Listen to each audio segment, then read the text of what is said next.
Good evening, everyone. It is a pleasure to have the League of Women Voters of Sarasota County members here and guests. I am Linda Thompson. I have the pleasure of serving as president of our Sarasota League chapter. This evening, we are going to be focused on a very important issue, and we work as a team on most everything the League does. It's my pleasure to introduce to you Ruth Brandwine. Ruth is our team leader for Healthcare Action Team, and she's going to tell you more. But first, I was slightly remiss. Please do mute yourselves so that you don't accidentally contribute to background noise. And please do feel free to write questions as they pop into your mind into the chat box. Then you don't have to worry about remembering them for later. There will be time for the questions after the presentation. And now, Ruth, if you would be so kind, tell everyone more. Thank you, Linda, and good evening, everyone, and welcome to this very important presentation. The health team at the Sarasota League has been focusing on the issue of health disparities, particularly maternal health disparities, and we are truly honored to have a speaker of the eminence of Dr. Washington Hill. Dr. Hill received his medical degree from Temple University School of Medicine and completed his residency at the William Beaumont Army General Hospital in El Paso, Texas. After 12 years in private practice, he completed a fellowship in maternal and fetal medicine. He holds academic appointments at a number of prestigious schools of medicine. Dr. Hill is the founding director of the Maternal-Fetal Medicine at Sarasota Memorial Hospital, and I just learned also he was the first Black physician to be hired at Sarasota Memorial. He has a strong interest in education, patient care, and clinical practice. How he does it all, I don't know. Recently, he completed 2 years in Rwanda, Africa, teaching African medical students, residents, faculty, and staff safe motherhood. So you see he is really a hands-on doctor as well as an eminent clinician and researcher. Dr. Hill is a senior physician in the Women's Health Center at Center Place Health and has practiced at Sarasota Memorial Hospital over 30 years and has delivered babies for a total of 55 years. Some of you might not have been born by then. Today, Dr. Hill is involved daily in the care of high-risk obstetrical patients, including health disparities. And I think I lost the rest of what I was going to say, but I think you get a picture of Dr. Hill and his very distinguished career. Is really an honor, and I'll turn it over to Dr. Hill now.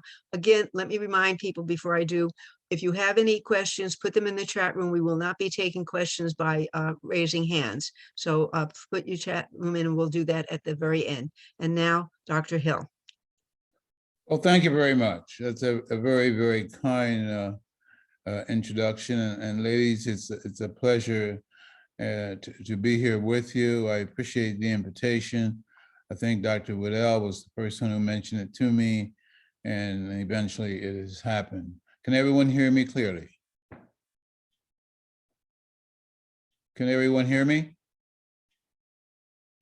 Yes, very well. Thank you, I appreciate that. There's a gentleman as well. Well, I was asked to talk about maternal health disparities and what we can do about them. This is very interesting because tomorrow I give grand rounds at the hospital, and we're going to talk about something similar, how by addressing health disparities and the social determinants, we can decrease health disparities. So let's talk about them. You can see a little information about me there. I have no commercial disclosures or potential conflicts of interest. These are our objectives this evening: to summarize the recommendations of the National Medical Association's OB/GYN section on preventing maternal mortality in all, but particularly in Black and underserved women, to discuss the conclusions and research gaps and what we can do to prevent maternal mortality. And that's a job for all of us. And then to summarize and understand the root causes of maternal mortality. So that's what we're going to try to accomplish in about 45 minutes. A little background information, and many of you have read about this in the newspaper. You've heard this Serena Williams story and other tragic stories as well. The US maternal mortality rate increased from 12.7 deaths per 100,000. That's the way it's measured. So many deaths per 100,000. We'll come back to that in a minute. In 2002 you can see what it was in 2018 in the US, 17.4. The non-Hispanic Black women, 3 to 4-fold more likely to experience a maternal death than white women. So wherever we look at the statistics, whatever state it is, non-Hispanic Black women have a 3 to 4-fold more likely to experience a maternal death. That's food for thought. Why is that? We'll come back to it. And that health disparity has existed for the past 50 years. And as you heard, I've practiced for 50 years. Now, this is important to understand as we go forward. And it's 3 types of information. A pregnancy-associated death. And you'll see on subsequent slides, it's PAD. You might want to write that down. A pregnancy-associated death is a death of a woman from any cause while she's pregnant, or within 1 year of termination of a pregnancy, regardless of the duration of the pregnancy and the site of the pregnancy. So an example of that would be, and this happens, a pregnant woman crosses the street on Tamiami Trail to get a hamburger, and she's hit by a car. That has nothing to do with her pregnancy, but it is a pregnancy-associated death because she was pregnant. What we're going to be talking about, and what is really very important, and what we can try and are trying to do something about here in Sarasota and across the world, is a pregnancy-related death. It's a death of a woman directly attributed to pregnancy and/or childbirth. Pregnancy-related deaths are a subset, of course, of pregnancy-associated deaths. So a pregnancy-related death would be the death of someone who shows up in labor and delivery anywhere in the world, has a baby, and hemorrhages to death. So those are the significant two differences, and I can see your minds wandering, or pregnancy-related death, why can't we do something to keep her from hemorrhaging? And we'll come back to that in a minute. So a pregnancy-associated death, car accident, homicide, and suicide are currently classified as pregnancy-associated death as well. Pregnancy-related death, high blood pressure, hemorrhage, pulmonary embolism, clots, those type of things. Now, the next important thing is the pregnancy-related mortality ratio. We study this theme across the world. I'll be on a call at the end of the week with some colleagues who do what I do in Ethiopia. And we'll be talking about pregnancy-related mortality rates. And the CDC has defined a pregnancy-related mortality ratio as the number of pregnancy-related deaths per 100,000 live births. It's a measure of maternal mortality. So I took a little time to go through that because on subsequent slides, it will be important. So when we talk about the number of pregnancy-related deaths per 100,000 live births in California, which is around 8, we can compare that with the pregnancy-associated deaths. The worst country used to be and may still be Afghanistan. So you can see the importance of knowing that number. Now, there's one other number, and it just causes confusion, and that is the pregnancy mortality surveillance system. And this was established by CDC in 1986. Prior to that, there was no real way to figure out how many women died. The CDC knew, the government knew, the doctors knew, people died, but how many? And this system was started in 1986. It's a national surveillance of pregnancy-related deaths because there's more clinical information, and it filled some gaps. Now, this slide is important, and I want you to focus on the green color. Non-Hispanic white is on the left there at the bottom. Non-Hispanic Black is green, and non-Hispanic American Indian is purple. So we're not going to talk about the purple tonight. We're going to talk about the green and that other color, which I guess is blue. So look at the differences between the green and the blue. And you can see, regardless of the year, the green is always ahead of the blue. And that's called a gap. And this is the data from CDC from 2006 to 2015. And that's the last data that we have available. There's some more data coming, but as you all know, CDC's been a little bit busy. But you can see that up to 2014 and 2015, which is another important point, looking at 1 year is not that important. You got to look at a window. So if we look at the last window, we can see the numbers are on the left, and there you see the green, non-Hispanic Blacks are higher than non-Hispanic white. And the question is always, why? And the last way to look at that is this data is from 2006 to 2015. It's from the pregnancy mortality surveillance system that we talked about. And in this data, non-Hispanic Black is in orange. You see it? It's always easy to find because there's the one on the top. And then you can see the one in the middle says non-Hispanic white, and that color is gray or whatever. And the bottom one is Native Americans.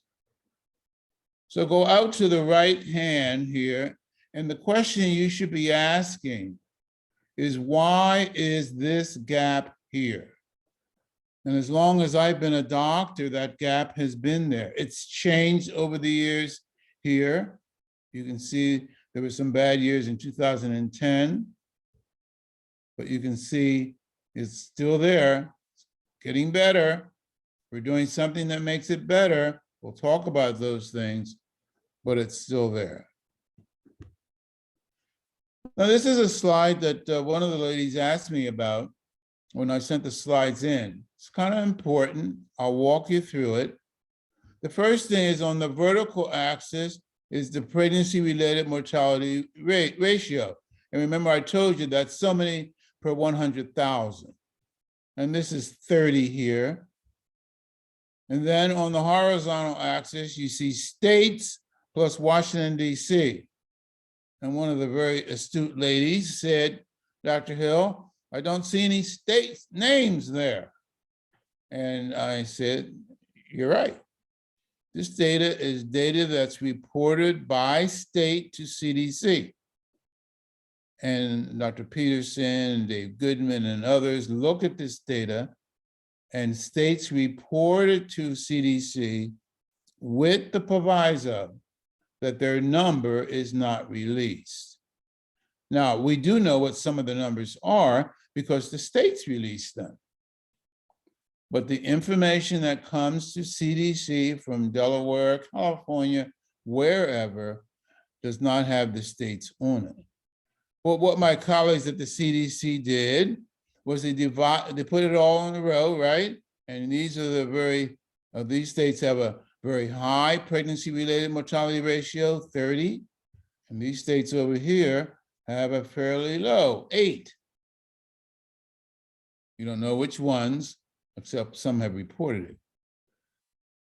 So you might say, well, why the difference? And you'll hear why in a minute. Why is this state got so many issues?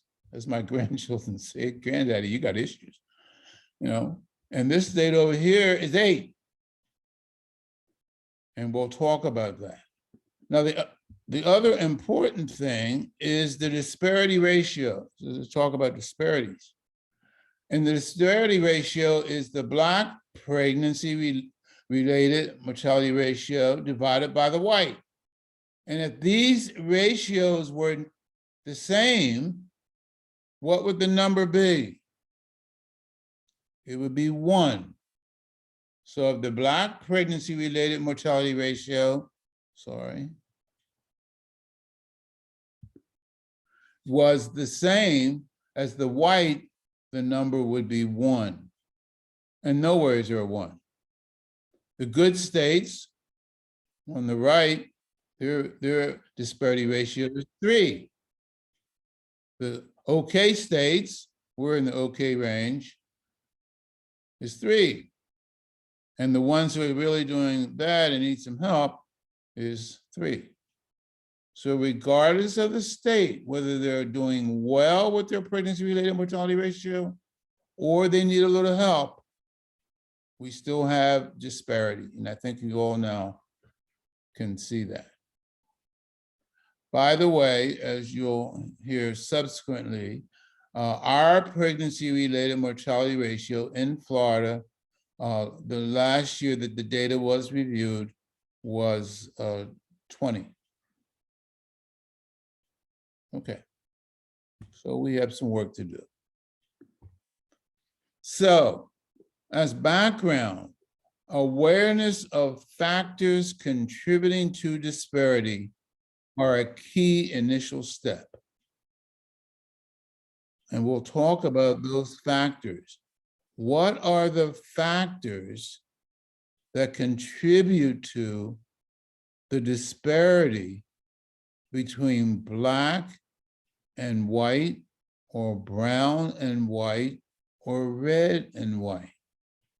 And I dare say if this was an in-person presentation and we took a minute just to jot things down, some of you would come up with what those factors are.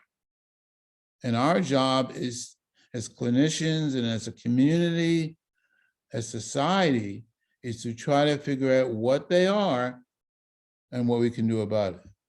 Because 3 to 4 times higher in Blacks is completely unacceptable. The National Medical Association, and this data was came from this study that I'm going to share with you, was established in 1895.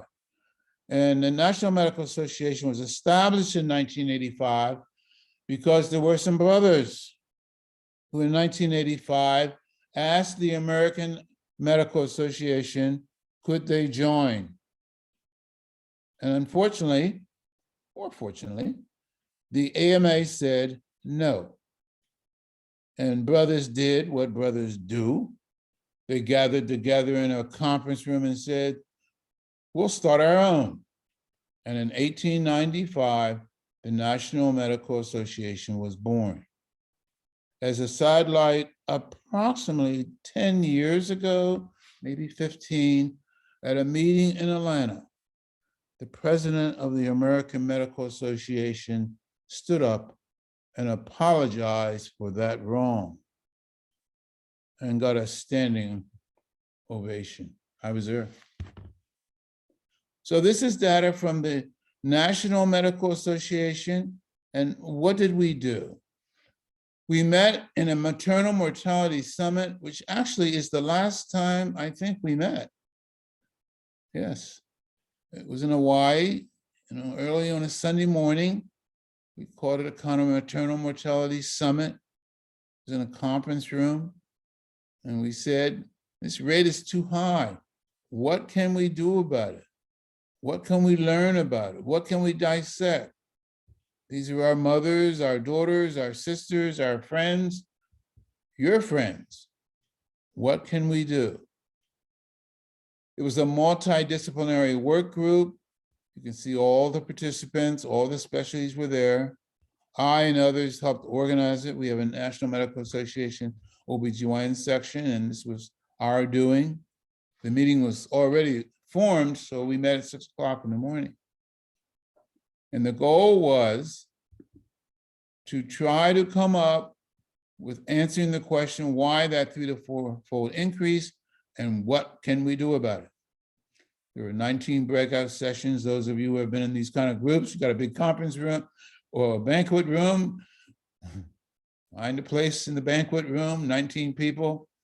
And we then divided a 19 session. A number of people were probably about 100 or so. There were 8 sections that we could come up with that needed to be looked at and report back. Racial equity, how can we prevent it?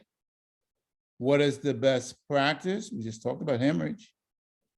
What are the implications for other medical specialties? Some of these patients would be discharged home and show up in the emergency room, right? So if they come to the SMH emergency room and they had a baby 3 days ago, what should they be looking for? What research needed to be done?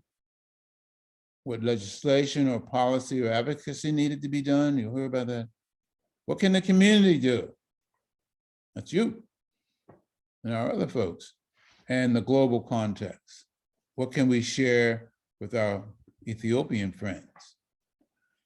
One of the first things we did was look at the literature. We're just not brainstorming here. We don't need to reinvent the wheel.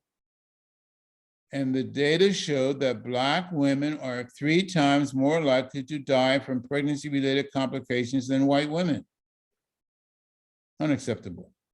More likely to have a preventable pregnancy-related disease. When we look at the overall causes and preventability of death, probably 60%, 65% are preventable. And even when we look at Black and white, more in the Black group are preventable than the white group. More, what else does the literature say? More likely to deliver at a hospital with higher rates of severe maternal morbidity. It's called SMM. Severe maternal morbidity means you got real sick, but you didn't die, right? Severe maternal morbidity. You ended up in the ICU, you had some blood, you may have had a couple of trips back to the operating room, but you didn't die. It's important to look at that group of patients though, because you can kind of dissect, well, why?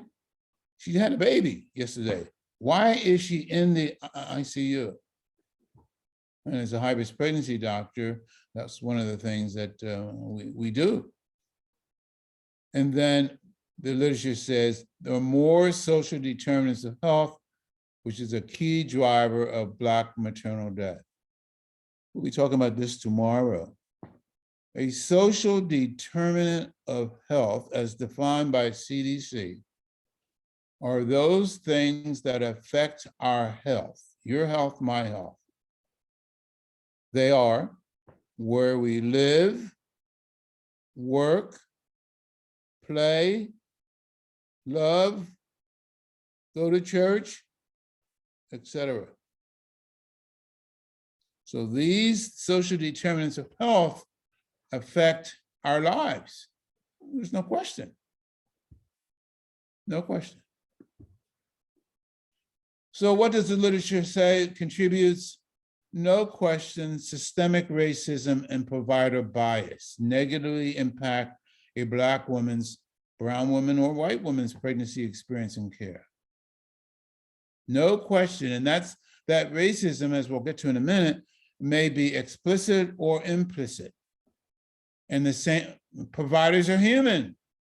Aren't policemen human? Providers are human, and they have bias. There's some data that someone showed me just recently on Sunday, that concordant care, if a Black patient is taken care of by a Black provider, they do better. And that has to do with racism, using the best practices manual better, etc. And education is not protective of this. Has anyone heard of Serena Williams? Serena knew that she had a PE because she had a history of a disease that caused her to have a PE. And as was mentioned at our recent conference, she wears these fancy suits.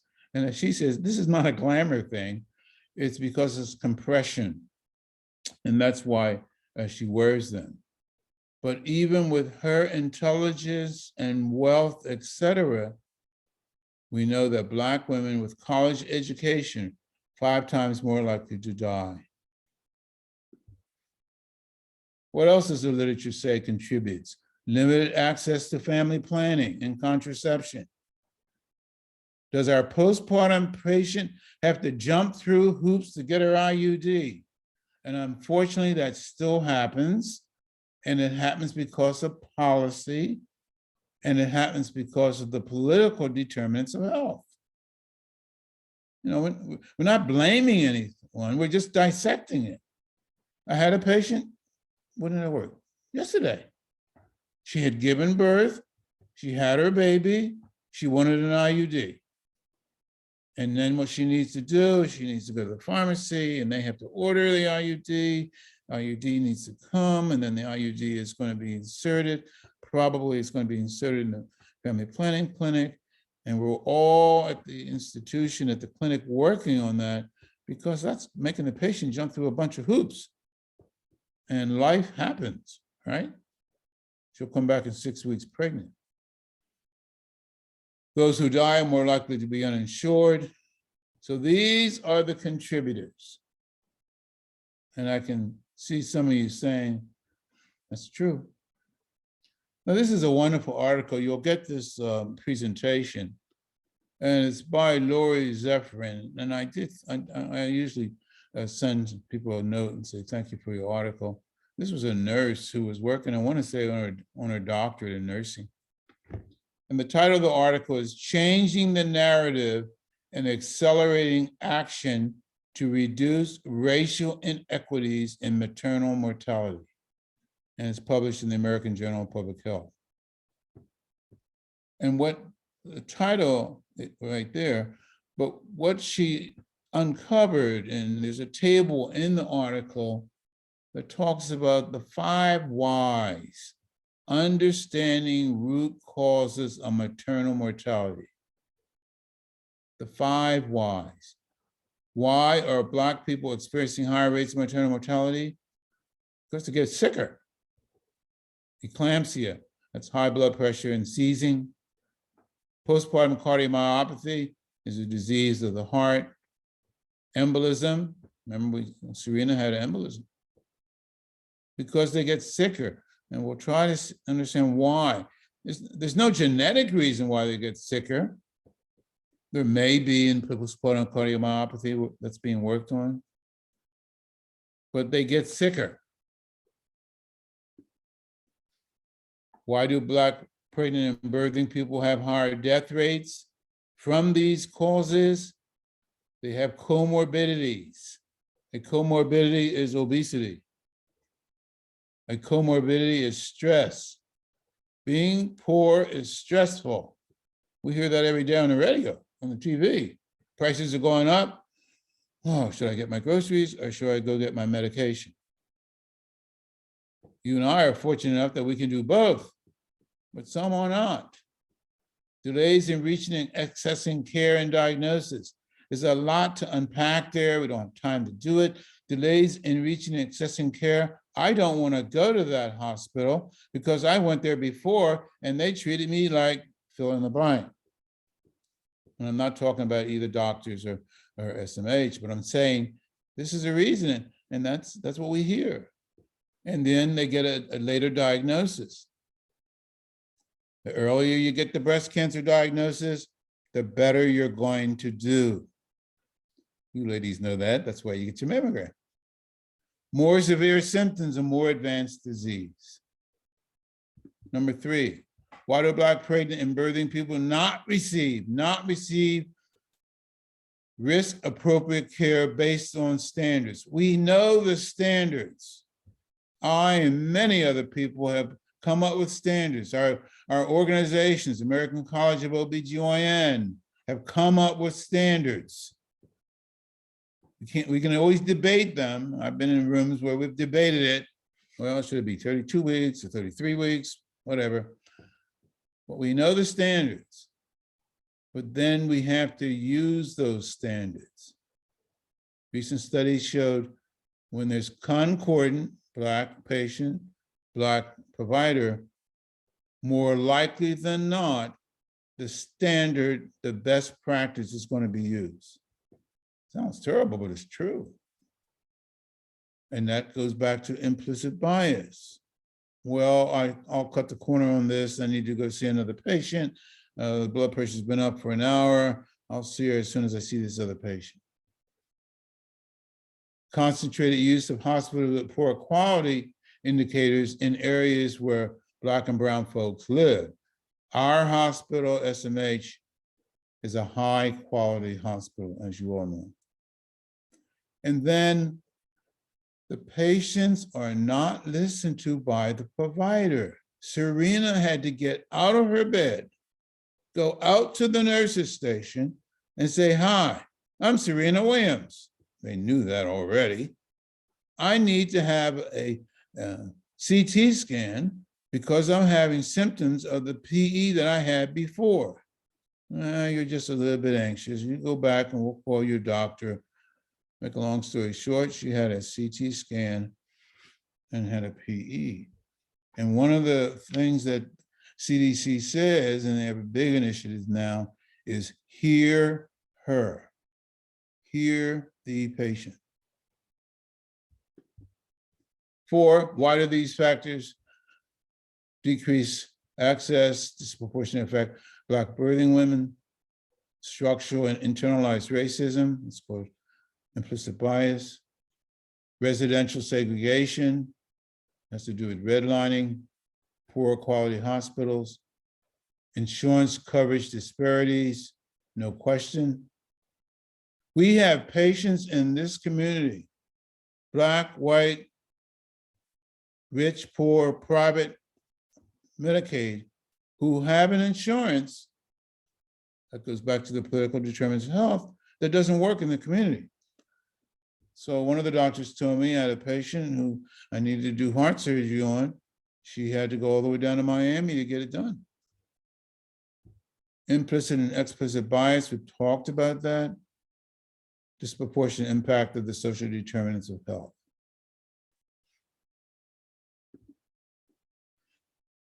This will be in your handout. It's important. Key is what are factors contributing to health, healthcare inequity or equity, and disparity. They all center in the middle. They all are related. Health system factors, a healthcare organization's culture. Many hospitals, including our own, are working on that culture through our diversity committee. Patient level factors. I just picked out one, race and ethnicity. Clinical factors, humility. The doctor may know exactly what the standard is, what ACOG says, or what the orthopedic group says. But when presented, it's not in a humbling or humility way. It's in, I am the doctor, this is the standard, and Mrs. Jones, this is what you need. That's what cultural humility is all about. Provider factors, making sure the doctor and the staff know what they're talking about. And again, we already talked about biases. And then most importantly, are those social determinants of health, poverty, employment, housing.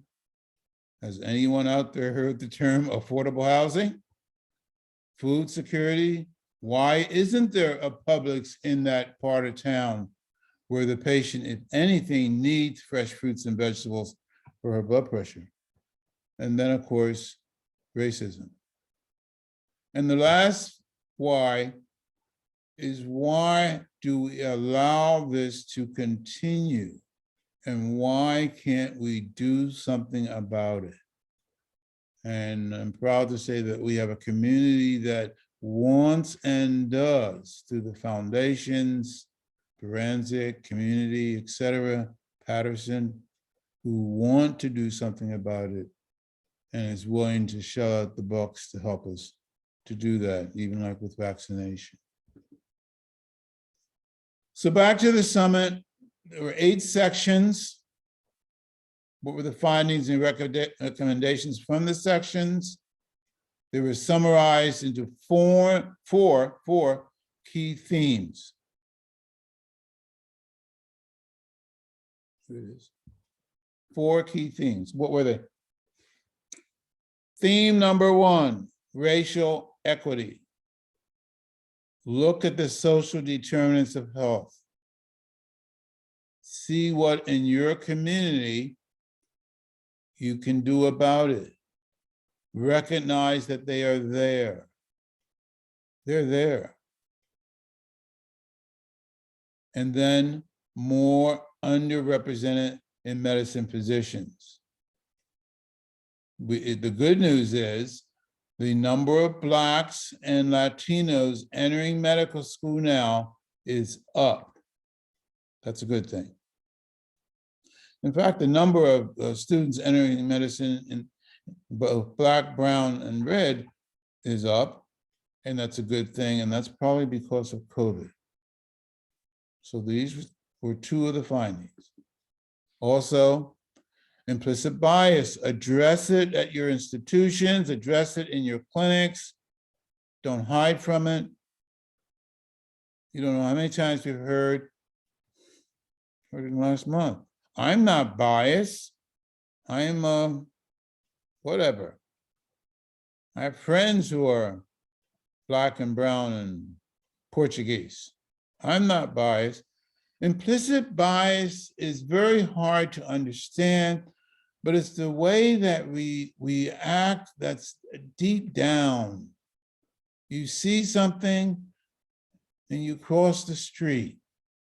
You hear something and you laugh at the joke. Or the patient is late and someone says, well, she's always late, she's probably doing drugs. You with me? That's implicit bias. And at our institution, we are addressing that. It's sort of, and one of my friends said, we so much now don't talk about implicit bias as we talk about anti-racism. What can we do to be more inclusive, to listen more? Billie Jean King said it well at the Super Bowl. And my grandchildren said, who is Billie Jean King? And what she said, it's hard to understand inclusion if you've never been excluded. Isn't that a beautiful thought? And then racism can be structural, systemic, institutional. It can be overt. It can be interpersonal. It can be implicit. And clearly this plays a role. It's not the only role, but there's no question, repeated studies have said it plays a role, we have to address it. So what's an example of racism? Here's a patient. She's a vulnerable primate. This is her first pregnancy. She frequently sees Black or brown, but certainly can be white. She has Medicaid, which is our government insurance. Most of it now is Medicaid plan, which provides some of her prenatal care. The MFM, maternal-fetal medicine specialist, high-risk pregnancy doctor she is referred to by her OB for her high blood pressure does not accept her insurance. Nope. So the MFM she is referred to for high blood pressure does not accept her insurance. As the specialist is an employee of the hospital, and the hospital does not accept her insurance. Well, she needs this consult. She's got high blood pressure. Her blood pressure is 180 over 120. That's high. She needs to go miles for her MFM consult. Here's a doctor some miles away who will see her, but she's got to get in the car. There's a problem right there.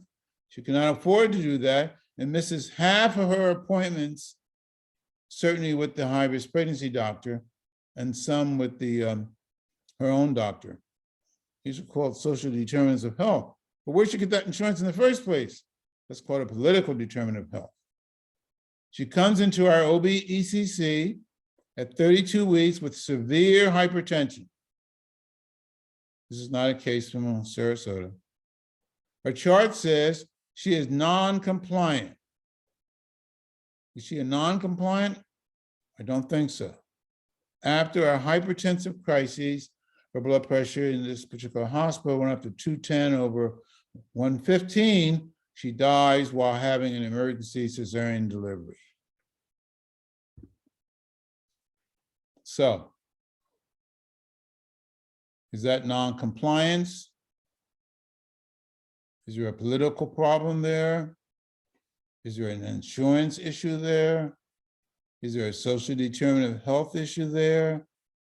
Is there a provider issue there? I would tell you that there's probably all of them. We already talked about recommendations, and from this first theme was increase the number of underrepresented positions, minority positions, and then recognize and acknowledge the contribution of the social determinant of health. And at Sarasota Memorial Hospital, we are doing that, and I think we're doing it well. We'll be talking about that tomorrow.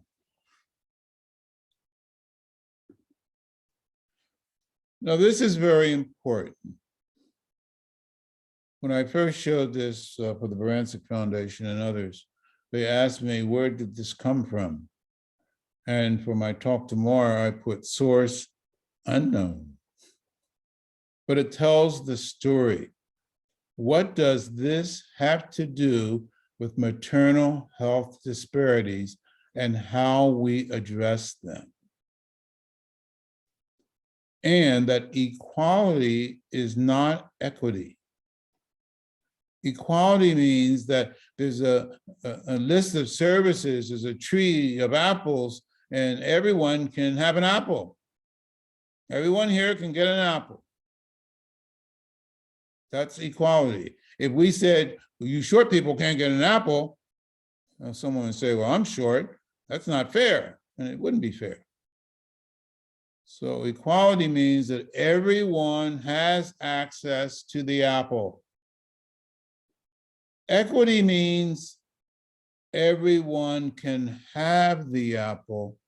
Some may need a little help to get there. And that's the point of the boxes. So the patient we talked about, she had access to a maternal-fetal medicine consult. She had it. She had to go 3 hours to get it, but she had it. But it didn't do her any good.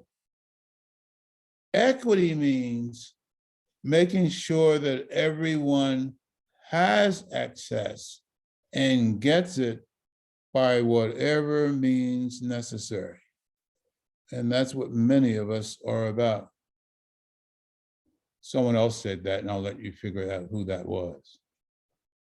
So we are the boxes. You are the boxes. Our community is the boxes. So for those patients who need a maternal-fetal medicine consult, those patients who need a free ultrasound, those patients who may need a ride to work, shameless plug for Healthy Start. I'm on the Healthy Start board. We do a lot of those boxes. Diapers. Diapers are expensive. The next time you go through the diaper aisle, look at Publix how much diapers are. And you can drop them off at Healthy Start. We are those boxes if we're going to do anything about the disparities, whether they're maternal or whether they're pediatric. I hope everyone, there's many versions of this, but it really makes it understandable. And that's where the foundations, and in those boxes are you, the League of Women Voters, your church, you name them, the food bank. Channel 7 today was talking about the food bank. So the recommendations for theme number 1, trainings. And at our place, we're about the business of doing that. Has to be in a culturally sensitive way. Some people can't deal with the training. It makes them feel uncomfortable. I'm sorry you felt uncomfortable. Training. All right, so what about prevention? How do we prevent a maternal death? All of them cannot be prevented. 60%, there was an opportunity. We can prevent them by reviewing why a mother died. I've been on the maternal mortality committee forever, and I told the governor, whoever it was, I'll be on it, but we're not just going to review a bunch of data. It's depressing. We have to dig down deep and say, why did Mary Jane die? And that's the purpose of our maternal mortality review committee. Somebody mentioned that I've been involved, and others. We have a very multidisciplinary committee. As I said, we meet next week. The cases will be coming here hopefully before long, because we got to review them. We view about 16 cases or so a meeting, and we look at it and dissect it and see what could be done to prevent this death. Sometimes there's nothing. We're now reviewing the cases from 2020. And of course, that was before the vaccination. And then we need to review, as I said at the beginning, severe maternal morbidity. You got real sick, you didn't die, but you spent a month in the ICU. Well, anybody having a baby should not be spending a month in the ICU. And then we have to address diseases that mothers had before they got pregnant and send out the message, if you're going to get pregnant, be in the best health that you can be. We always say pregnancy is not an accident, although sometimes it is. Important is spacing between pregnancies. So that was theme number 2. And then maternal health screening will prevent deaths. Bundles are packages of best practice. What is the best practice when Mary Jane starts to bleed after her baby comes out and is in the bassinet? What is the best practice? You don't have to make it up yourself. Somebody has already done that for you. Your hospital should know what those things are. And the Joint Commission asks, when they come in labor and delivery, where is your hemorrhage cart? And smart people say, you know, we should put all this stuff together and we'll call it a cart. Community doulas. Doulas are folks who get a certificate and can help with a pregnant woman when she's in labor and delivery. It's been shown, data shows, that they will help a woman, and that when they are involved, not only the cesarean section rate may be lower, but deaths may be lower. And that's because they speak up for the patient. You know, some patients are a little quieter than others. Everybody isn't like you and I. And then a very big prevention is the extension of postpartum care. And we were able to get that in our state. It used to be 6 weeks. And in some states it still is, but a part of the federal government's law, omnibus law, has said postpartum care is to be covered for 1 year after birth. Duh, women still get sick. Third theme was involve your medical specialists, those other people, because many of our patients, particularly in this country, are seeing other doctors. I won't ask for a show of hands of how many of you are only seeing one doctor. And the same thing is true with many of our pregnant patients. They're seeing other doctors. They show up in the emergency room at 2 o'clock in the morning, a week after having a baby, and one leg is black. Or their blood pressure is 180 over 110. Then we have hospitalists now. When I first started in Sarasota, we didn't have OB hospitalists, OB/GYN hospitalists. These are doctors who are in the hospital 24/7 for OB patients. We have internal medicine hospitalists. That way we don't have to wait for Dr. Jones to get in his car and drive in. Other recommendations: cardiology, very important, family medicine, and anesthesia plays a very important role in knowing the best practices, getting in the ear of the obstetrician and the nurse manager, etc. And then the fourth theme, recommendations are listed here. These were key considerations. There's some research that needs to be done. Expand Medicaid. In preparation for this talk and another one, asked my colleagues about Medicaid. Have we expanded it yet in Florida? And very simple question. And the lady who I sent the question to said, easy question, not easy answer. So we still are jumping through some hoops to get Medicaid expanded for 1 year, but we'll get it. Community engagement, and that's why I'm so happy that you all are interested. You can help in many of the ways that I mentioned by supporting the organizations that are helping to decrease the disparity, certainly Healthy Start. And then global maternal mortality, and we'll be involved in that over the weekend. So there is an executive summary. You can see the citation for this work. I was the one who was the first author, which means I just did a whole bunch of work and kept driving people to get things done. But this was so important that was really easy. I would call somebody and say, hey, I haven't gotten your portion of the report. I'll do it this weekend. So that reducing maternal mortality takes a multifaceted, comprehensive approach. No one thing is going to work, but losing our mothers is not going to continue to happen. We are not doing bad.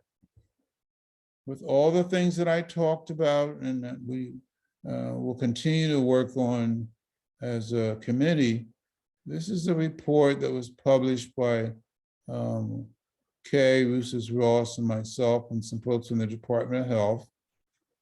We just published it, I guess, in April. And it looked at the decrease in Florida's pregnancy-related mortality from 2009 to 2018 and reducing the Black-white disparity. Yay. And we divided the time periods 2009 to 2013 and see what the rate was for that period of time, 46. Well, that's not good. And then from 2014 to 2018, it dropped to 29.4. And I remember I said we need to look at a window. In 2000, and the last report, it was 16, and then the report before that was 20. So we're hovering in the 20 to 16 area. California is 8.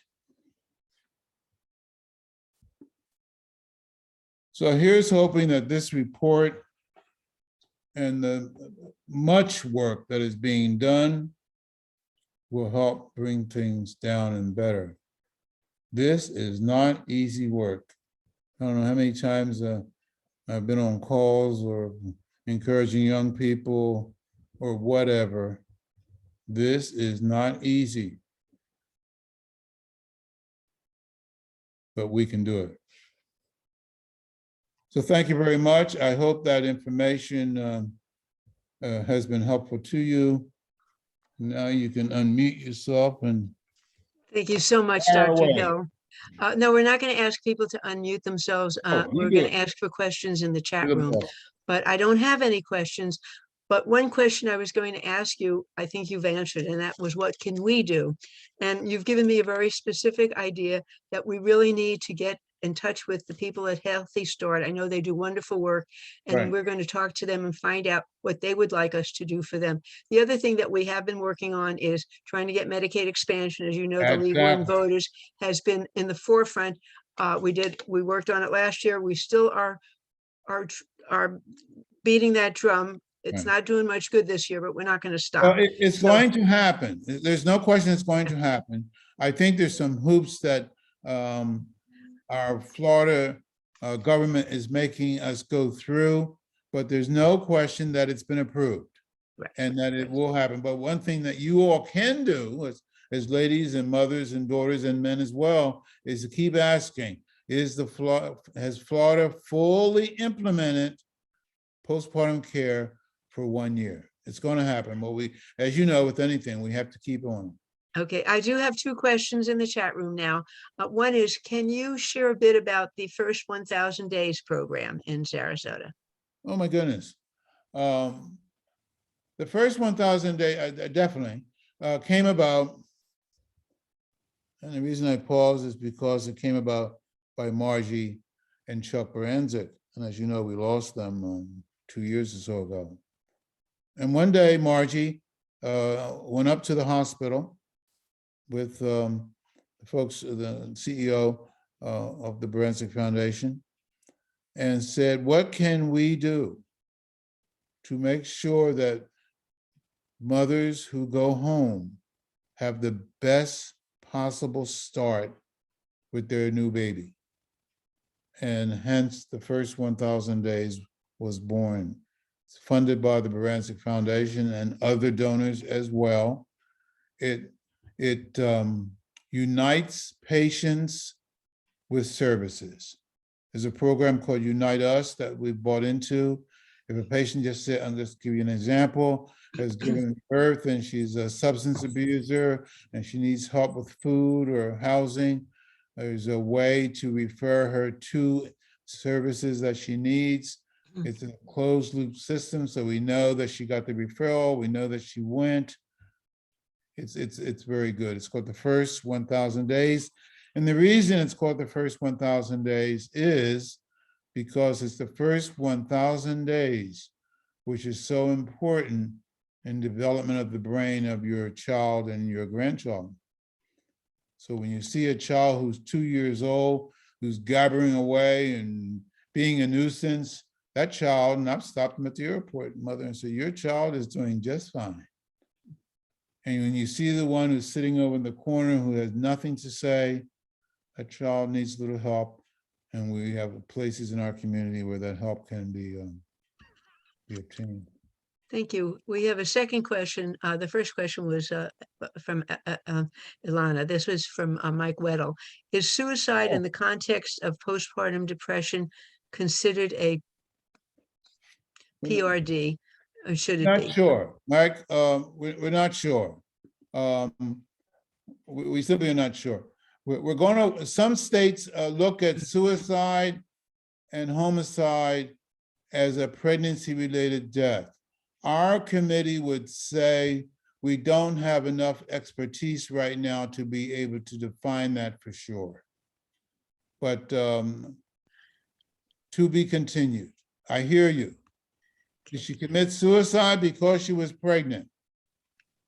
Or she gave birth and she can't deal with it all, Exactly. you know? And homicide, did she get shot because she was pregnant? We And can't answer that having question. worked with abused women, I know that Yes. women get beaten up when they get pregnant. They get punched in their stomach. They have miscarriages, or they Right. bleed out. And I think it's a real issue, and I hope we will get more work on that. I do have another question that I wanted to have answered, and that is regarding Sarasota Memorial Hospital. I know that they started this wonderful program for residents in the Newtown area, but these are only one group of residents, and why can't they also expanded to have family practice and OBG residents in that program? Or are they working on that? To be continued. Your point is well taken. I think on the good side, that practice, that internal medicine practice, which is a part of the internal medicine residency, is located right there across from my barber. So yes, that's a good thing, but there's still work that is being done and can be done in the Newtown area through the hospital. And we're working on that. Our diversity council, of which I'm one of the co-leaders, is looking at social determinants of health, workforce, and other issues, and trying to address these issues. And as I mentioned, this is not easy work, but that clinic is very helpful and helping serve a population that needs to be served. So let me just follow up on that. In my community, about a mile from my house, I have a SMH urgent care, and I've gone to that like on a weekend or at 2 o'clock in the morning when I think I'm having a heart attack or something. Do we need to have an urgent care center in Newtown, or is the center you're talking about, does that take care of those issues? Well, it doesn't take care of all the issues. And would a urgent care center in Newtown help that population? I think the answer to that is yes. I think the next part has to be not only a health decision, a health equity decision, but a business decision. And can we somehow get both of those to work in that community? I'm glad you asked that question. Would it help if we try to advocate for that? Of course. Okay. I- Something else on our don't think agenda, there's any- perhaps. I don't think there's anyone in the hospital would not be willing to listen to your advocacy for it and to discuss it. Is there someone who is the community outreach person in the hospital that would be best for us to talk to? I think probably the best person right now is Lori Bennett. And Lori Bennett is the Vice President for Human Resources. She, I, and Charles Hinson have been leading the Diversity Council. A part of that is social determinants, workforce, education, that type of thing. I think the person would be Lori. The idea that you mentioned has been mentioned before. Okay, great. Perhaps after the show, you can send me her contact information. I'll get to her. If you'll do me a big favor and send me an email asking for it. I will. Okay. Let me see if there are any more questions in the chat room. Let's see. Marilyn Gherkin, how come you're sitting there by the bridge and my Niners lost? And I just still haven't gotten over it. I'm depressed and the damn Rams won. If you're a Niner fan, you definitely don't like the Rams.